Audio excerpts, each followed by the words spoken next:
ना पुलिस के पास थी लेटेस्ट फोटो, ना कोई सुराग। एमपी राजस्थान की पुलिस थी इससे परेशान। ना फोन नंबर मिल रहा था, ना पता। आखिरी में दिमाग खुला इस अफसर का। यूं कुछ घंटों में बिखेर दिया कुख्यात गैंगस्टर कमल राणा का साम्राज्य। वो आईपीएस अफसर जो खुद जेल में रहा 7 साल। फिल्मी अंदाज में पकड़ा तो सीएम गहलोत बोले, वाह।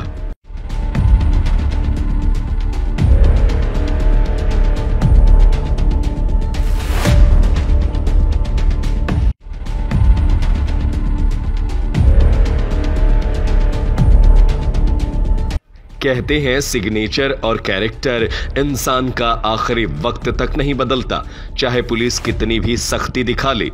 सीधा बदमाशों को ऊपर ही क्यों न भेज दे, फिर भी सबकी अकड़ ढीली नहीं होती। कुछ ऐसा ही अपराधियों में कमल राणा का भी नाम शुमार था, जो बंबोरी थाना रठांजना प्रतापगढ़ का रहने वाला था। इसका असल नाम कमल सिंह राणा था, लेकिन बाद में यह कमल राणा बन गया और 35 से ज्यादा आपराधिक वारदातों को अंजाम दिया।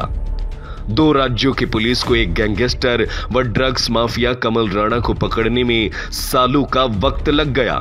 हर साल हजारों किलोमीटर तक पुलिस की जीप दौड़ती। कोई भी सुराग मिलता तो तड़ातड़ अधिकारियों के फोन बजते, लेकिन मध्य प्रदेश राजस्थान का ये कुख्यात गैंगस्टर हाथ नहीं आ रहा था। और सेटिंग ऐसा कि मध्य प्रदेश राजस्थान के बॉर्डर से लगी किसी भी पुलिस थाने में जो भी अधिकारी आता, फाइल पलटता और फिर वापस अपने काम में लग जाता। पुलिस के पास उसकी कोई भी लेटेस्ट तस्वीर या ज्यादा जानकारी नहीं थी। बस पुलिस को इतना पता था कि वो वक्त वक्त पर सीम बदलकर पुलिस को चकमा दे रहा है। और यहीं से आंख में चौली का खेल शुरू हुआ। पुलिस उसे पकड़ने के लिए प्लान पर प्लान बनाती, लेकिन वो खाकी के चोले में हमेशा दबिश से पहले इसे सूचना दे देते थे। उसे लग रहा था कि सालों में जो पुलिस उसे नहीं पकड़ पाई, अब क्या ही कर लेगी। लेकिन कहते हैं अगर एक भी सुराग छोड़ दिया तो पुलिस आपको पाताल से भी ढूंढ निकालेगी। और यही उसके साथ हुआ। ऐसे ही एक जयपुर क्राइम ब्रांच के एक ऑफिसर ने मध्य प्रदेश राजस्थान के कुछ पुलिसकर्मियों को हथियार बनाया और राणा के साथ उन पुलिसकर्मियों पर भी नजर रखी जो राणा के लिए सूचना पहुंचाने का काम करते हैं। और कुख्यात गैंगस्टर राणा भी राजस्थान में आनंद पाल की तरह अपना साम्राज्य फैलाना चाह रहा था। इसकी खबर खुफिया एजेंसियों के जरिए सीएम गहलोत को लगी तो फिर ऑपरेशन राणा शुरू किया गया, जिसकी जिम्मेदारी दिनेश एमएन को दी गई और यहीं से राणा के फैलते साम्राज्य को जमींदोज कर दिया। अगर crime branch officer Dinesh M N की बात की जाए तो वे उदयपुर एसपी रहते हुए उन्हें सोहराबुद्दीन फर्जी एनकाउंटर मामले में गिरफ्तार भी किया गया था। वसुंधरा राज्य सरकार में आनंद पाल एनकाउंटर पूरे राजस्थान में सबसे ज्यादा चर्चित रहा था। आपको बता दें, अशोक गहलोत सरकार बनने के बाद उनके एसीबी में आईजी की जिम्मेदारी दी गई।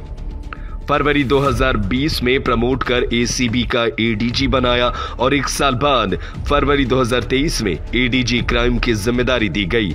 दिनेश एमएन 7 साल तक जेल में बंद रहे, लेकिन उन्होंने अपना हौसला नहीं टूटने दिया। इसके बाद उन्होंने बाहर आने के बाद अपनी पुलिसिंग के जरिए फिर से एक दबंग वाली छवि बनाई। एसीबी में रहते हुए दिनेश एमएनए ने ताबड़तोड़ कार्रवाई की थी। पिछले कुछ महीने से एसीबी एक बार फिर से चर्चा में है। अब जब दिनेश एमएन को क्राइम ब्रांच की जिम्मेदारी दी गई, फिर से दिनेश एमएन चर्चा में है, क्योंकि जो काम मध्य प्रदेश की शिवराज सिंह चौहान सरकार के अफसर नहीं कर पा रहे थे, और इस काम की जिम्मेदारी सीएम अशोक गहलोत ने दिनेश एमएन को दी थी, जो एक चुनौती थी। उस चुनौती पर काम कर दिनेश एमएन ने सीएम गहलोत का मन जीत लिया। दिनेश एमएन को राजस्थान में सिंघम के नाम से भी जाना जाता है।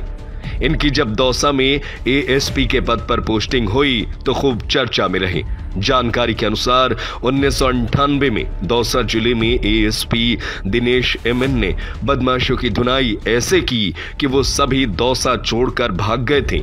इसके बाद गांधीनगर सर्किल के एएसपी जब दिनेश बने तो राजस्थान विश्वविद्यालय में इन्होंने जो कार्रवाई की वो आज भी लोगों को खूब याद है। उस दौरान दिनेश एमएन की खूब चर्चा थी। जब वो एसीबी में आए तो इनके नेतृत्व में कई अधिकारियों, आईएएस, आईपीएस, आरएएस और आरपीएस अफसर जैसे लोगों को रिश्वतखोरी के इल्जाम में जेल पहुंचाया गया। वहीं इनकी वजह से एसीबी की भी खूब चर्चा हुई। अब राणा के ड्रग्स कारोबार पर एक बार फिर इस अफसर की कार्रवाई से केंद्र में बैठी मोदी सरकार व गहलोत सरकार खुश है।